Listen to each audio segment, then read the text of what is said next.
Yoshiko Hanabatic is an idiot who manages to surpass all idiotic expectations. She consistently scores zeros on all of her tests and has an unhealthy obsession for bananas. This has caused everyone, including her mother, to lose hope. But there is one person who hasn't, her childhood friend Akatsu. Unfortunately, no matter how he tried to knock some sense into her, she gets back up twice as strong. Yoshiko, a girl whose idiocy is bottomless. I mean, if her brain had depth, it would make the Mariana Trench look like a kiddie pool.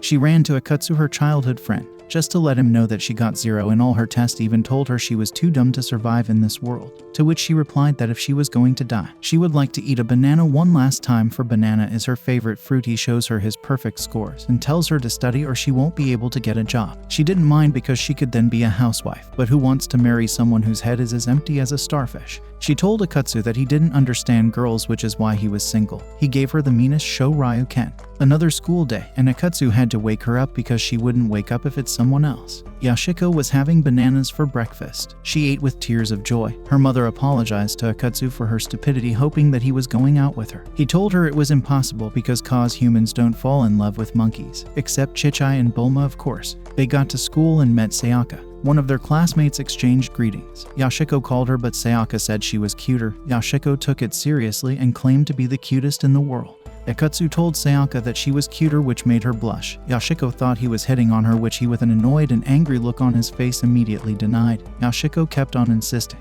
He grabbed her straight to Suplex City. After school, the three musketeers were talking about their hobbies and goals. Yoshiko, with the IQ of a monkey, said her hobby is eating bananas and her goal was to stand above others, which was definitely impossible. Sayaka decided to be Akatsu's friend because Yoshiko told him he doesn't have any because of his temper. Yoshiko surprised Akatsu the next day by dropping a magazine in front of his apartment. She cut their faces and glued hers and other to arouse him. He crushed it, but she brought it to school and it was confiscated by the disciplinary committee president. She told the president that her 2 big divine fruits brought about more disorder than the magazine and started harassing the president. Akatsu rescued the president after giving Yoshiko a Superman's punch right to the temple. The president fell in love as he picked her up. Right off the bat, we are greeted by Yoshiko as she joins kids playing rock, paper, and scissors in a park. Akatsu, our ever-suffering young man, is once again forced to deal with Yoshiko's chaos. He comes to pick her up for lessons. She tried to kick him, but he grabbed her legs, used her like a fidget spinner, and tossed her away like garbage. The kids tried to defend her, but he dragged her away after telling the kids that she needs to study because she had the IQ of a starfish. They went to Akatsu's place to study. They met Akatsu's younger sister Ruri, who Yoshiko claimed to be cuter than. As expected, it was the opposite, but IQ-wise she was slightly better than Yoshiko. The only difference between both of them was that she studied.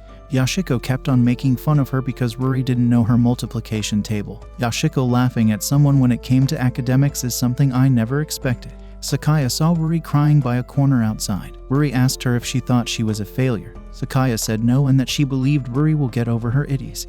The next day at school, Fuki, the disciplinary committee president, was stalking Akatsu as she wondered if she was in love with him. She started having fantasies about him approaching. Yoshiko saw her outside their classroom and shouted, "President with the big divine fruits," and Fuki recognized the idiot that called her. Akatsu came out and asked her if she was doing another search. Seeing him made her heart flustered. She was happy that he remembered her. She saw this as an opportunity to touch him, but Yoshiko quickly intervened.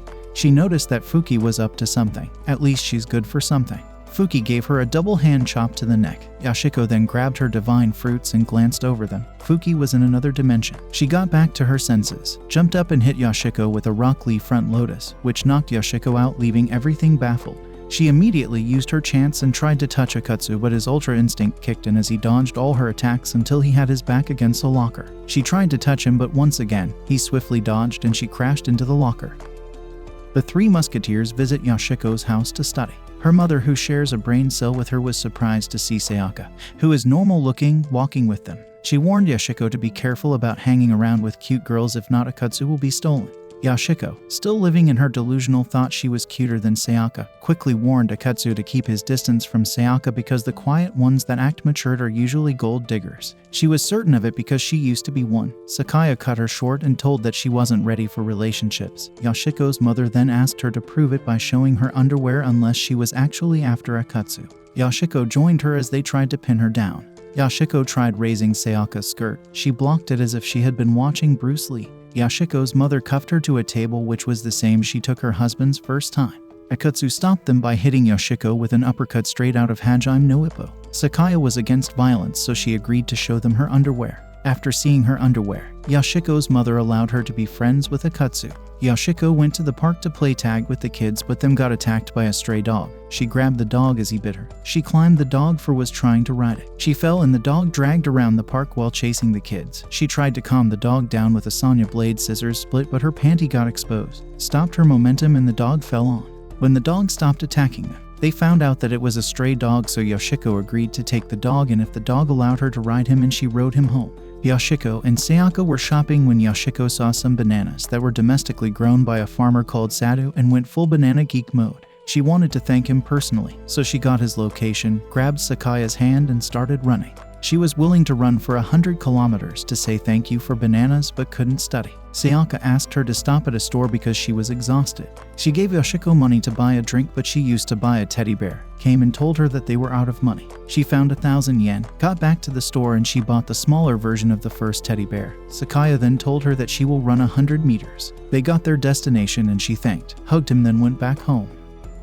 The episode kicks off with Kurosaki Ryuichi fighting Akatsu while Yoshiko was on his back. She then remembered that she has a show to watch and rushed back home. Akatsu got distracted and Kurosaki, who thought he was Ichigo, didn't hesitate and took advantage of the situation. He threw a punch at Akatsu, but Akatsu weaved and countered with a right hook which sat him down real quick. He then asked Akatsu to be his friend, which he denied. Yoshiko took the kids to a play, crashed the play, and made herself the hero, which made Nozomi, one of the kids from the park, idolize Yoshiko. Meanwhile, Ichigo wannabe was worshipping Akatsu and vowed to be his loyal dog. Yoshiko's teacher called her in to discuss her constant failure, but Yoshiko's idiocy didn't even let her talk. All Yoshiko thought about were bananas. Her teacher told her to read a particular story which involves love. After reading the story, she asked the teacher whether she had ever been in love. The teacher said no, and Yoshiko asked her how she could understand the story "He shall never be in love." This made the teacher to start doubting herself and her teaching abilities, and she fainted. Kurosaki and Akatsu were on the rooftop looking like they were about to have the biggest showdown in anime history then, but unfortunately Ichigo wannabe went down on his knees and begged Akatsu to be his master, for he wanted to be his loyal dog. Akatsu agreed to him under his wings. Kurosaki was tricked into becoming his loyal dog by someone with IQ of a starfish. Initially he wanted to become his friend. Akatsu's birthday was coming up and Yoshiko told Sayaka that it would be a good idea to break into his room and find out what Akatsu would have wanted for his birthday. Fuki overheard her and decided to join them. But they broke into his room. Fuki and Yoshiko were basically trying to waking up as Sakaya was stopping them. Yoshiko found Oracle's boxers and started sniffing it. The president tried to also touch it by saying that she will confiscate it and give the disciplinary committee, but Yoshiko refused. The president then tried to take his by force, but you should go. Weaved with Spider-Man senses, and Akatsu's sister walked in, and unfortunately for her, she didn't possess her brother's ultra instinct, so the president unintentionally slammed her head against the door. Yoshiko and Fuki fought over a rose bedside, trying to sleep beside him. They both locked in hands as the way trying to shove each other out of the way. Yoshiko finally used a single brain cell, let Fuki go. She slipped and gave Akatsu an almighty elbow drop which woke him up. Sayaka got angry and asked them what they were doing and apologized to Akatsu and told him that they wanted to find out what he wanted for his birthday. Summer vacation was here and Yoshiko went to Akatsu's room by 6 a.m. to ask him to play I Would Have Killed Her. Akatsu's younger sister entered this room and told them to keep it down. Yoshiko then told her that she had ticket to see a movie that they all would like. A cool that his sister won't be in rubbish. But she was actually a big fan, so they all went to see the movie at the cinema. The two idiots couldn't keep quiet. They kept on disturbing, making noise and shouting for the princess to win. Akatsu was frustrated, so he knocks both of them out. Ruri woke up at home wondering what was going. She remembered being at the movies, but Akatsu swooped in and told her that she dozed off, got home and did all her homework. She saw her homework done beside her and was filled with joy. As expected, aid someone with practically no IQ. Yoshiko woke up in her room puzzled for about a second, then she immediately thought she had the power to teleport. Yoshiko and Sayaka invited Akatsu for a trip to the beach because she has won a 2 days free trip to the shopping district. The president, who had been stalking Akatsu for the last 3 hours like Joe Goldberg, also wanted to join them to the beach. Kurosaki was also behind her because he wanted to go too. The gang headed to the mall to get some swimsuits and beach wears. Akatsu told them that he won't be going to the beach because he didn't want to be accompanied by weirdo and a group of idiots. Sayaka asked him to come, for he was also a weirdo who was always grumpy, distant, and didn't have any friends. Akatsu was flabbergasted. He didn't know what to do, so he decided to follow them. Fuki was waiting with Kurosaki for everyone to show up. She couldn't stop fantasizing about her and Akatsu. The idiocy tag team Yoshiko and her mother arrived. Yoshiko's mother noticed Fuki and immediately went to work. She sensed that Fuki would be a threat to Yoshiko because she was pretty. She was right, it wasn't a competition. She searched Fuki's bag, brought out her underwear and drew on them in another to sabotage her plans. And Kurosaki stopped her in her tracks, for he couldn't let an old woman harass his friend. She grabbed his hands and flung him across the street. She definitely watched back. Akatsu finally showed up and stopped her before she could do anything else. She threw her underwear at him and ran away. Sayaka was hiding throughout while watching them from a distance. At the beach, Yoshiko is bouncing off the walls, absolutely thrilled at the prospect of playing in the water. Fuki showed up in a swimsuit, fully convinced that this will be her moment to win Akatsu's heart. Fuki tried to show Akatsu her plots, but he didn't pay attention to her. He isn't no simp. Yoshiko saw her attempts and buried her in sand. She also buried Sayaka and made long plots with sand. Fuki called for Akatsu to save her, but he acted like he couldn't see cold-blooded.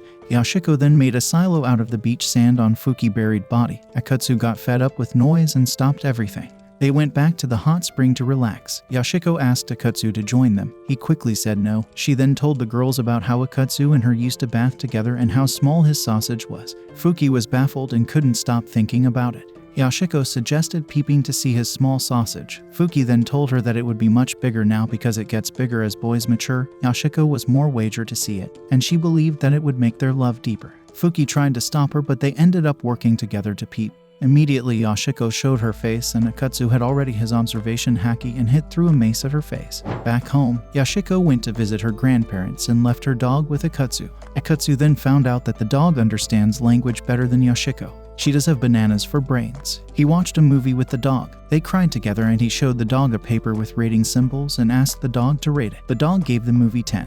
And Akatsu and the dog got closer and closer. Yoshiko caught them having a moment, but Akatsu quickly denied it. The dog was sad but later understood that he didn't mean it. The dog gave him a sign from the movie like the famous Breakfast Club pose, and they went their separate ways. Yoshiko and Akatsu were in the counseling office. Their teacher was telling Yoshiko to do better in her academics. Yoshiko then asked her what she did for summer. The teacher tried to experience love but couldn't find any man. Yoshiko suggested using Akatsu for practice. The teacher tried, but Akatsu, who had the emotional warmth of light Agami, quickly shut her down.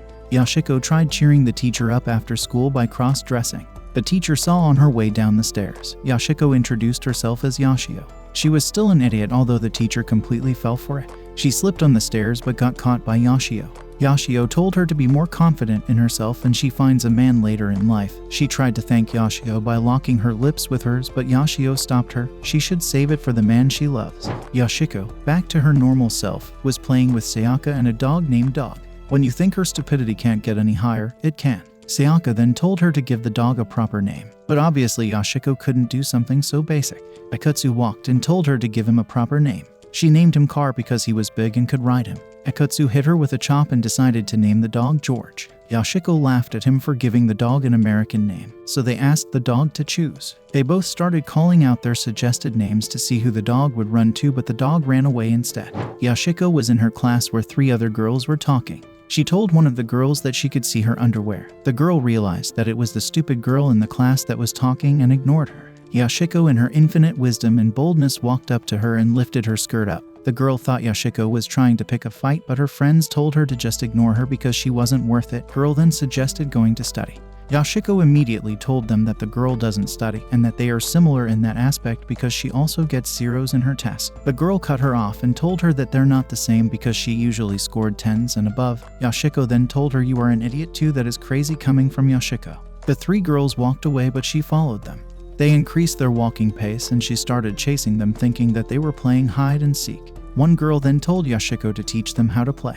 Yoshiko was happy to teach them and so she hid. Class started and she was absent. The girls laughed at her idiocy. After 3 days went by and Yoshiko was nowhere to be found. She sent a text to Sayaka and told her that she was playing hide and seek. The 3 girls were beyond baffled.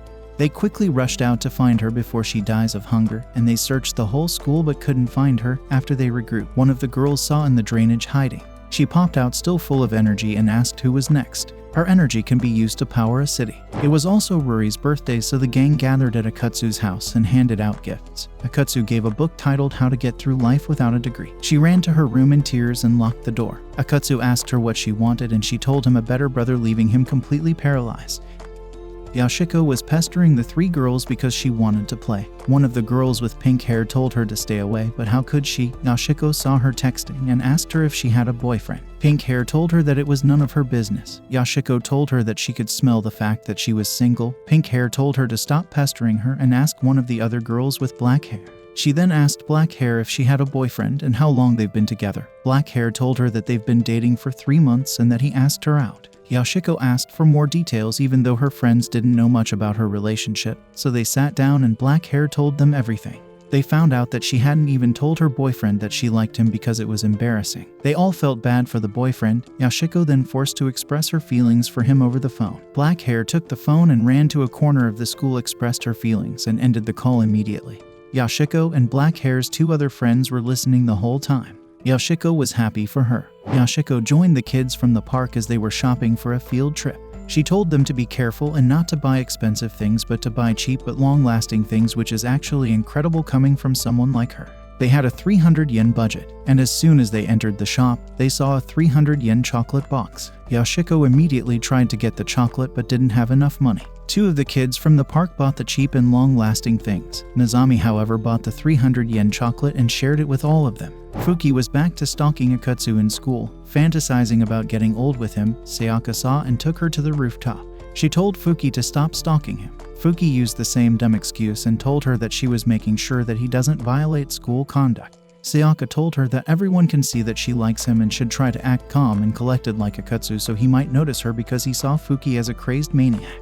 She immediately died inside. Sayaka, the innocent girl, then told Fuki that it was a joke and Akatsu was on the verge of falling for her, which definitely made her happy. At Yashiko's house, Yashiko and Sayaka were playing with Yashiko's dog. Yashiko asked Sayaka if she had a dog. She had a Pomeranian. Yashiko, who clearly didn't know what it was, asked if she could ride it. Sayaka told her that her dog wasn't big enough, so Yashiko asked why she was keeping it if she couldn't ride it. She told her because it was cute. Yashiko visited Sayaka's house, and it was clear that Sayaka's family was loaded. Yashiko was in awe after seeing the house. Sayaka then introduced her Pomeranian called Pom-chan. That is just lazy naming. Dog was immediately in love with Pom-chan.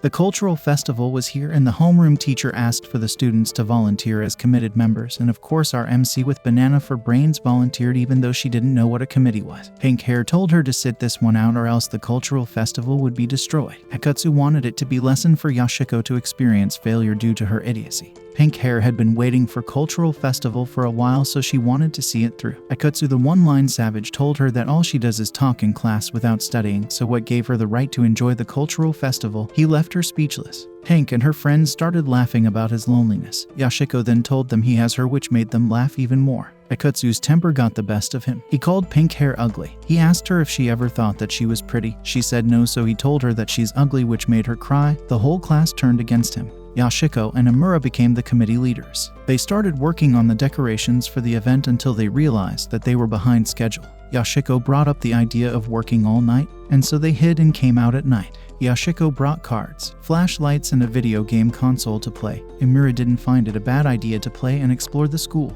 Yashiko started exploring the school, and Amura ran after her. They started with the boys' toilet, proceeded to play games on the console till dawn, reminding us why they are of their bottomless idiocy. After the cultural festival, Yashiko saw someone confessing his feelings to Fuki, but she apologized and refused immediately. Yashiko consoled him and told Fuki to let him touch her divine fruits because rejection is hard. She refused, so Yashiko told her to put herself in his shoes. Fuki imagined Akatsu rejecting her and fell to her knees, but touching plots was still too far. Yashiko told her men want divine fruits and women want their lips locked. Fuki agreed. As he was about to touch her, she saw Akatsu passing and hit the poor guy with a Johnny Cage axe kick.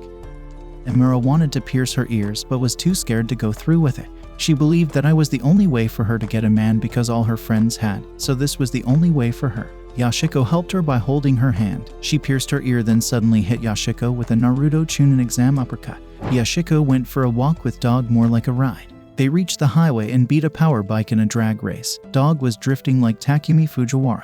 They stopped on a hill and watched the sunset while eating bananas. Yashiko went to the park to play with the kids. They were role-playing with dolls. Yashiko joined them and took it too far. She turned a simple role-play into a heartbreaking love story. Ruri was walking home looking at her test answers. Unsurprisingly, she got 0. It's one thing to fail, and it's another thing to fail with the dumbest answers possible. 8 minus 7 equals 7. These authors must be tweaking. Fuki was stalking her. She thought if she could make Ruri like her, then she would get closer to Akatsu. Before she could make her move, Yashiko's mother stopped her. Ruri saw her and told her about her test score. Yashiko's mother made her cheer up. Fuki told Ruri to get away from her. But Ruri was confused because she didn't know who Fuki was. Yashiko's mother then told her that she was Akatsu's Joe Goldberg. Before Fuki could finish her sentence, Yashiko's mother used a flash step and removed her underwear. The ultimate showdown began. They fought JoJo style. Fuki also tried to use Shunpo to remove her underwear, but Yashiko's mother saw through it and broke her with an elbow drop. She held Fuki in an arm lock and used her feet to lift her skirt up, but surprisingly Fuki was wearing underwear. Fuki used the world to remove Ruri's underwear and wear it. What a maniac. Ruri was walking home from school. She was sad because she got another 0. Yashiko saw her as she was riding her dog. She tried to cheer her up by trying various activities.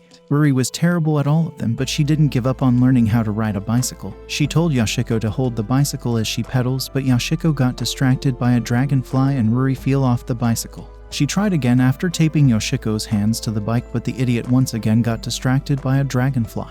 Ruri then tried to figure it out on her own. She was at it till sundown, and Yashiko was cheering for her. Kurosaki saw Yashiko crying in front of a banana crepe signboard. She was crying because it was sold out everywhere. He helped her search for a shop that still had the banana crepe. He returned with bruises on his body. He told her that he found one, but people from Dick High were also looking for it. He tried to stop them, but they were too many. They took one spoon and threw it away. Yashiko suddenly got serious. She had main character is about to cook fine. She got to their school with bananas in her hand. She asked one of the school's goons for their Sadhu, their leader. Before he could answer, she went Indian style. She sent him flying with a banana and made her to the rooftop. She faced the 4 kings of Dick High. They attacked her, but she activated her ultra instinct with the power of bananas and sent them flying across the 4 cardinal points. She finally faced Sadhu. He used the oldest trick in the books, is that a flying banana. Yashiko looked up and he rocked her face with punch. He was laughing at her stupidity, but she got back up. She had that dog in her. Her energy level over 9,000. She knocked him out and stood smiling. Sayaka asked Yashiko and Akatsu about their childhood friendship. They met 10 years ago. They were and still are neighbors. Their mothers introduced them to each other. Yashiko has always been an idiot. She didn't even know her age or whether 4 came before 5. She wanted to play, but Akatsu as usual wanted to study. She jumped from her balcony to his room. She asked him to come and play, but he refused because he wanted to study. Her stomach growled and he gave her a banana. That's how she fell in love with it and at the same time with him. She chased him until she found him hiding at the park. She grabbed him and locked her lips with his. That's also when she received her first shoryuken. He then warned her to stay away from him. 30 minutes after she was back at it, she jumped to his room again and forced him to play. He tried to punch, but she easily weaved while smiling the whole time. Personally, I won't let that slide. She grabbed him and jumped from the balcony to the ground. She had that baby Broly strength. He started training as she kept on pestering him. He trained his punch especially just for her. He fainted after his training one day. Yashiko came by to play and saw him on the floor. She took care of him until his mother got back. He woke and she was sleeping beside him. His mother told him what happened. He found out that she locked her lips with his hole. He was sleeping. Sleeping Beauty all over again. He tried to punch her, but it was like trying to use guns against the Flash. She kept on disturbing and annoying him.